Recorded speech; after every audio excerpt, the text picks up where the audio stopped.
Hello, welcome to Zen Study. आज के tutorial में आया है the game of thrones in Nepal.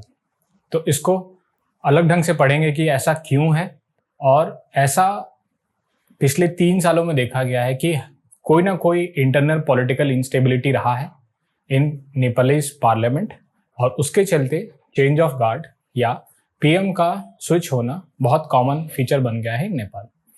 आइए इसको और एलाबोरेट में समझते हैं ऐसा क्यों हुआ और क्या रीजंस हैं in constitution and polity and overall societal structure जिसके कारण ये स्टेबलाइज नहीं हो पा रहा है। तो ये कार्टून है जो एक नेपाली न्यूज़पेपर में आया था, जिसमें उन लोगों ने ये बताया था this is the musical chair of Nepal.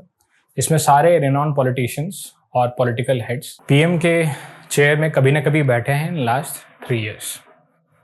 तो इसी चीज़ को आगे बढ़ाते हैं कि कैसे एक nascent political democracy musical chair के खेल में उलझ के रह गया है और ये ख़त्म होने का नाम नहीं ले रहा है। तो कुछ फैक्ट्स है कि अगर हम लोग देखें 2018 से लेके 2024 प्रेजेंटली 4 पीएम देख चुका है नेपाल ने, और उसमें 4 पॉपुलर लीडर्स जो कि हमेशा स्विच करते रहते हैं। कभी आज कोई पीएम है, 2 महीने के बाद वो सपोर्ट लूज कर जाएंगे with in his own party या फिर कोएलिशन में, और फिर कोई और पीएम बन जाएगा। तो हम लोग ये पहले सोचते हैं कि ऐसा इंस्टेबिलिटी है क्यों। तो ऐसा इंस्टेबिलिटी सब लोग ये कहते हैं कि 2015 के कॉन्स्टिट्यूशन में जो नेपाल में इम्प्लीमेंट हुआ उसमें कुछ मेजर इनएफिशिएंसीज है जिसके कारण ये पॉलिटिकल इंस्टेबिलिटी बनी रहती है, या कंडीशन इस तरह की जो पॉलिटिकल इंस्टेबिलिटी है उसको सप्रेस करने में कॉन्स्टिट्यूशन अनेबल रहा है।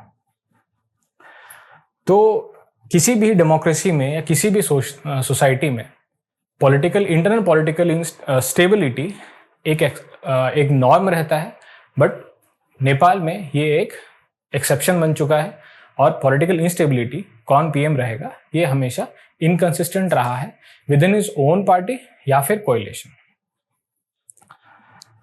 तो ये एक शो करता है कि सबसे बड़ा मेजर रीजन, अगर हम लोग किसी वेस्टर्न कंट्री से कंपेयर करें, मे बी यूएस से कंपेयर करना सही नहीं रहेगा, बट एक stable democracy, internal democracy US में इसलिए कायम है बिकॉज वहाँ पे 2 पार्टी स्टेट है, 2 मेजर पॉलिटिकल पार्टीज होते हैं, और उसी में से लोग इलेक्ट होके आते हैं in the Congress and presidency. तो नेपाल में ऐसा नहीं हो सकता because there are n number of parties, और सिमिलर ये साउथ एशियन फीचर रहा है। इंडिया में भी कुछ ऐसा ही है, बहुत सारी रीजनल पार्टीज होती है और बहुत सारी नेशनल पार्टीज होती है। सबके रिप्रेजेंटेटिव इलेक्ट होके पार्लियामेंट जाते हैं और इवेंचुअली एक गवर्नमेंट बनती है। तो प्री 1990s इंडिया भी इंटरनल पॉलिटिकल इंस्टेबिलिटी बहुत विटनेस कर चुका है, और ये सेम फीचर हम लोग कभी श्रीलंका में देखते हैं, कभी नेपाल में देखते हैं। तो ऐसा मेजरली ये कह सकते हैं कि बहुत सारी पॉलिटिकल पार्टी होने के कारण ये इंटरनल पॉलिटिकल इंस्टेबिलिटी बना रहता है किसी भी डेमोक्रेसी में। अब हम लोग आते हैं कि ऐसा क्या फीचर्स है जो नया कॉन्स्टिट्यूशन इसको रिमूव करने में या इसको स्टेबलाइज करने में इनएफिशिएंट या इनकेपेबल रहा है। तो ऐसा कहना कि कॉन्स्टिट्यूशन अपने में ही फ्रैक्चर्ड है या फिर कंसिस्टेंट नहीं है, ऐसा नहीं है। कॉन्स्टिट्यूशन बनने तक के प्रक्रिया में भी नेपाल में बहुत सारे डिस्प्यूट रहे थे, और सिंस 2007 ये इंटरिम कॉन्स्टिट्यूशन पे देश चल रहा था। तो ये फीचर ये दिखाता है कि एक कॉन्स्टिट्यूशन पे अग्रीमेंट भी नहीं हो पा रहा था, तो उस कॉन्स्टिट्यूशन के इम्प्लीमेंट होने के बाद पॉलिटिकल इंस्टेबिलिटी तो बननी बहुत ऑब्वियस है, बिकॉज जो प्रिसीड कर रहा है इंस्टेंसेस सिंस 2007 उसमें ही कॉन्स्टिट्यूशन बनते बनते लगभग 7-8 साल लग गए।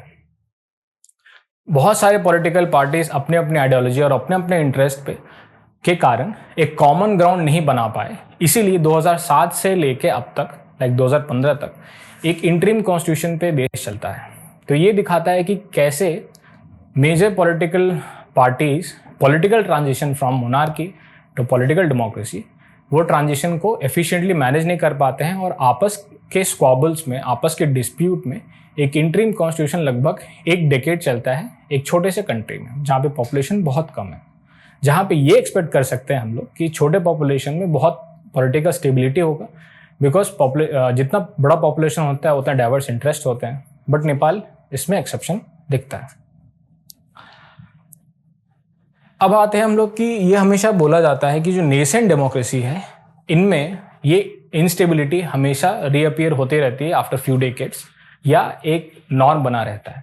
तो क्या ये नेसेंट डेमोक्रेसीज में सही है या फिर ये एक नॉर्म है? तो अगर हम लोग साउथ एशियन रीजन या इंडियन सब कॉन्टिनेंट की बात करें तो बहुत कॉमन है ये देखना कि हर एक छोटा कंट्री या इवन इंडिया एक इंटरनल पॉलिटिकल इंस्टेबिलिटी या पॉलिटिकल इंस्टेबिलिटी में फंसा रहता है। बांग्लादेश हो या नेपाल हो या श्रीलंका हो, इनमें ये फीचर देखा गया है। बांग्लादेश में अलग इशू है कि वहाँ पे 2 मेजर पॉलिटिकल पार्टीज तो है, बट पिछले 2 इलेक्शन से जो प्रिंसिपल ऑपोजिशन पार्टी है वो डेमोक्रेसी के प्रोसेस में इलेक्शन में पार्टिसिपेट नहीं कर रही है, दे बॉयकॉट द इलेक्शन। तो एक तरह से वहाँ पॉलिटिकल स्टेबिलिटी तो है मैकेनिक्स के हिसाब से, बट इलेक्टोरल प्रोसेस में इंस्टेबिलिटी बनी रहती है।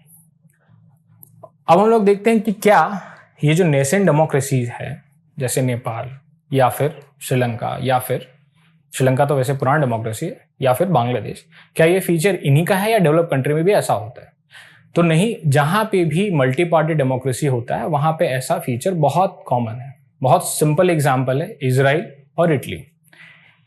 इजराइल में भी कुछ महीने पहले तक ही अभी जो प्रेजेंट पीएम है उनके चेयर के लिए, उनके पोजीशन के लिए भी बहुत हाथापाई हुई थी, बहुत इंटरनल स्क्वबल्स हुए थे कि कौन पीएम रहेगा। तो जहाँ भी मल्टी पार्टी डेमोक्रेसी रहती है वहाँ पे ये इशू रहता है। इटली जो बहुत दिनों से डेमोक्रेसी है और वेस्टर्न डेवलप्ड वर्ल्ड का एक इम्पॉर्टेंट प्लेयर रहा है, वहाँ पे भी ये इंटरनल पार्टी डेमोक्रेसी के कारण या इंटरनल पार्टी पॉलिटिक्स के कारण ये डिस्प्यूट, ये इंस्टेबिलिटी बनी रहती है। तो ऐसा कहते हैं यूरोपियन यूनियन में जो सबसे पॉलिटिकल इंस्टेबल कंट्री है वो इटली है। सबसे 4th लार्जेस्ट इकोनॉमी होने के बावजूद, एक डेवलप्ड कंट्री होने के बावजूद भी ये प्रॉब्लम देखा जाता है। तो ऐसा कहना कि ये सारे नेसेंट डेमोक्रेसी में फीचर है, ऐसा नहीं है। इटली और इजराइल ये इसका बहुत बड़ा एग्जाम्पल है जहाँ पे ये इंटरनल स्क्वबल्स के कारण पॉलिटिकल इंस्टेबिलिटी बनी रहती है। अब हम लोग वापस नेपाल पे आते हैं कि किसको ब्लेम करें, हु इज विच पार्टीज, या ऐसा क्या फीचर्स हैं सोसाइटी का या फिर पॉलिटिक्स का जो ये इंस्टेबिलिटी बनी रहती है और कैसे इसको ओवरकम कर सकते हैं, हम लोग आने वाले स्लाइड में देखें। तो पहला रीजन वहाँ के जो पॉलिटिकल एनालिस्ट है वो ये बताते हैं कि पॉलिटिकल ट्रांजिशन होने के बाद डेमोक्रेसी तो स्टैब्लिश कर लिया, बट वो पार्टी एलिट्स और पॉलिटिकल एलिट्स के बीच में बन के रह गया। It has not percolated down the line amongst the population. वो होने से जो नेशन डेमोक्रेसी में जो 2nd रंग 3rd रंग लीडर्स आते हैं, रीजनल लीडर्स, वो कभी नेपाल पे बन के आ नहीं पाए। उसके चलते ये हुआ कि इवेंचुअली आपस के डिस्प्यूट के कारण हमेशा इंटरनल पॉलिटिकल इंस्टेबिलिटी बनी रहती है and there is always squabble for power और द पोस्ट ऑफ पीएम। तो एक इंपॉर्टेंट चीज समझने का है कि इसमें कॉन्स्टिट्यूशन और पॉलिटिकल इंटरेस्ट भी कॉन्फ्लिक्ट के कारण ये ब्रीड करता है या बनाए रखता है। तो हम लोग एक मैप के थ्रू इसको समझते हैं। तो ये है ज्योग्राफिकल मैप ऑफ नेपाल। आप देखेंगे जो नीचे का बेल्ट है जो इंडिया से लगता है वो तेराई का रीजन है, जो मिडिल पार्ट है उसको मिडिल हिल रीजन कहते हैं, और जो हिमालयन रीजन है जो चाइना से लगता है वहाँ पे हायर हिमालयाज है। तो जो उनका मेजर पॉपुलेशन है वो इन 2 रीजन्स में रहा है। तो यूजुअली जब हम लोग कोई नया पॉलिटिकल मैप बनाते हैं या डिस्ट्रीब्यूट करते हैं किसी स्टेट को, तो हम लोग उसका 2 बेसिस रखते हैं, या तो ज्योग्राफी बेसिस पे होता है या फिर एथनिसिटी के बेसिस पे होता है। सिंस ज्योग्राफी और एथनिसिटी लिंक्ड है तो हम लोग ये कह सकते हैं कि ज्योग्राफी के बेसिस पे ही आप अपना या किसी भी नेशन का political boundaries, internal political boundaries को ड्रॉ करना चाहिए। बट हम लोग देखते हैं 2015 के कॉन्स्टिट्यूशन में उन लोगों ने बहुत अजीबोगरीब तरीके से स्टेट्स को डिवाइड किया, और उसमें ये एथनिसिटी या ये ज्योग्राफिकल फिजिकल ज्योग्राफी का मैप को ना ध्यान रखते हुए उन लोगों ने ऐसे डिवाइड कर दिया। तो इसमें हुआ क्या, जो यूनिफाइंग फैक्टर था इन द ऑल एथनिसिटीज वो डिवाइड हो गया बिटवीन वेरियस स्टेट्स, और उनके अपने अपने इंटरेस्ट होते हैं और अपने अपने पॉलिटिकल लीडर्स होते हैं। तो नेशनल पॉलिटिक्स में इनको इकट्ठे होके कोई पीएम चूज करना होता है। तो इसके कारण जब वो बात वापस इलेक्ट होके जाते हैं और वापस अपने इंटरेस्ट के लिए वोट मांगने जाते हैं तो वहाँ पे एक कॉन्फ्लिक्ट दिखता है। तो इसके चलते इंटरनल पार्टी पॉलिटिक्स या डिस्क्रिपेंसी अमंग्स एक ही पॉलिटिकल पार्टी में और लार्जर पॉलिटिकल अरीना में ये डिस्प्यूट बढ़ता है और इवेंचुअली पीएम को रिप्लेस कर जाता है किसी और पॉलिटिकल पार्टी से जिसका ज़्यादा मेजॉरिटी है या जिनको लगता है कि उनका इंटरेस्ट ज़्यादा अच्छे से सफाइस किया जाएगा।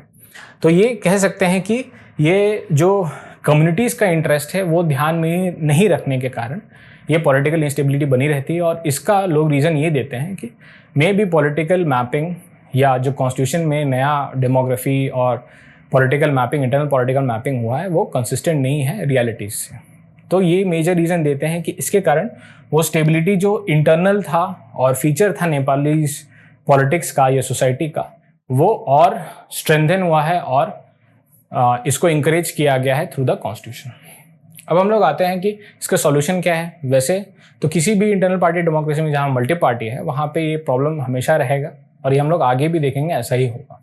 बट हम लोग ये जान सकते हैं कि क्या सॉल्यूशन हो सकता है इसका।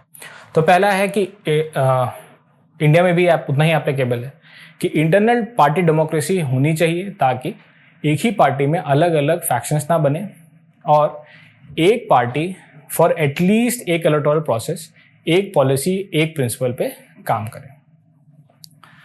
और दूसरा ऑप्शन ये हो सकता है कि कलेक्टिवली कॉन्स्टिट्यूशन को रिविजिट किया जाए और उसमें जो अननेसेसरी फीचर्स है जो इस पॉलिटिकल इंस्टेबिलिटी को ब्रीड करता है या सफाइज करता है उसको हटा के अमेंड करके एक नया प्रोविजन लाया जाए जिससे ये पॉलिटिकल इंस्टेबिलिटी नहीं बन पाए।